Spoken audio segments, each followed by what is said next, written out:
150 গ্রাম plus, 160 গ্রাম, হ্যাঁ হতে পারে।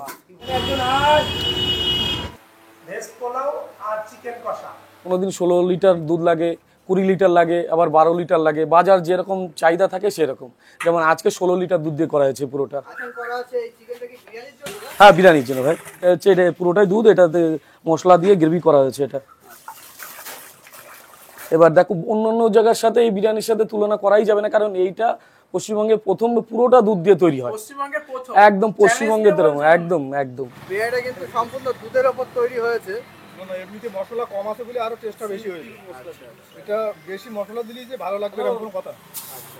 মানে মোটামুটি বিরিয়ানিটা খেয়ে আপনি স্যাটিসফাই হয়েছেন? হ্যাঁ 100%। অনেকে বলছে মোষের দুধ নাকি? না দেখ, মোষের দুধ না, ফালতু মোষের দুধ বলে তো কোনো লাভ নেই, আমরা গরুর দুধ ইউজ করি। দুধ একই, মোষের দুধ আর গরুর দুধ। মোষের দুধটা একটু ঘন হয় আর গরুর দুধটা একটু পাতলা হয়। 40 জন থেকে 45 জন বসে খেতে পারবে একবারে। মিল্ক বিরিয়ানির যে স্রষ্টা সে হচ্ছে আমার মা, মা ছাড়া আমি কিছুই না ভাই।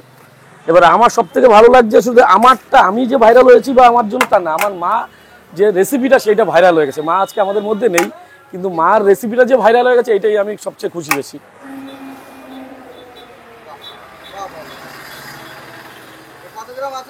150 গ্রাম প্লাস, 150 গ্রাম প্লাস।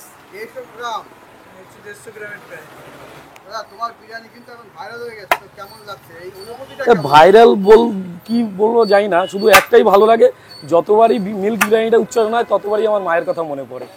এর থেকে আর বেশি কিছু পাওয়ার নেই আমার। মায়ের স্মৃতি আজীবন বলে না, মরে যাওয়ার পরে মা বাবার কোনো স্মৃতি থাকে না, কিন্তু এই যে স্মৃতি দিয়ে গেছে মা বাবা, মা সারা জীবন থাকবে। আর মাই আমার এই রেস্টুরেন্ট দাঁড় করিয়ে দিয়ে গেছে। আগে তো কোনো কারিগর ছিল না, মা আর আমি দুজনে মিলেই করতাম। ছোটোখাটো বলতে কিছুই ছিল না ভাই, ফুটপাতের উপরে রেস্টুরেন্ট নিয়ে ব্যবসা করতাম, একটা ভাড়া নিয়ে দোকান।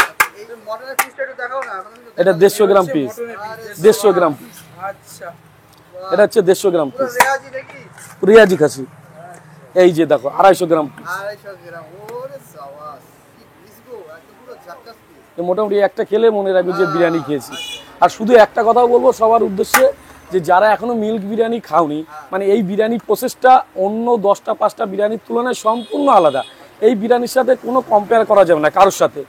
যাদেরটা অনেক অনেক আমার থেকে অনেক ভালো বিরিয়ানি বানায়, এরকম অনেক কারিগর আছে এবং অনেক অনেক ভালো বানায়, কিন্তু সেই তুলনায় এইটা সম্পূর্ণ আলাদা। এর সাথে অন্য কোনো বিরিয়ানি তুলনা করা যাবে না।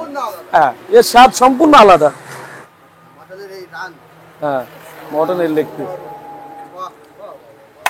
এই বিরিয়ানি মোটামুটি যে একবার খাবে সে আসতে বাধ্য এবং আরেক 10 জনকে নিয়ে আসবে, এইটুক বিশ্বাস আছে। এটা আমার মায়ের আশীর্বাদ আছে।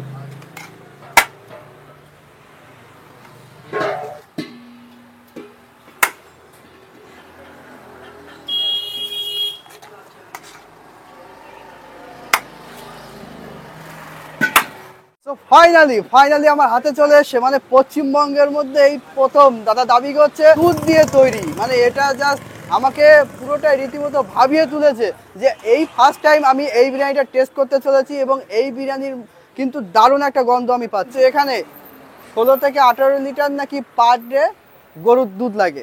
আর 120 টাকার মধ্যে ভাই এরকম জব্বর সাইজের একটা চিকেন লেগ পিস, পুরো গোটা চিকেন আর তার সাথে কিন্তু এখানে আছে এরকম একটা আলু, আর আছে ডিম। এই ডিমটা এখন বিলুপ্ত হয়ে গেছে, ডিমটা কিন্তু পাওয়া যায় না, বিরিয়ানি থেকে পুরো বিলুপ্ত হয়ে গেছে।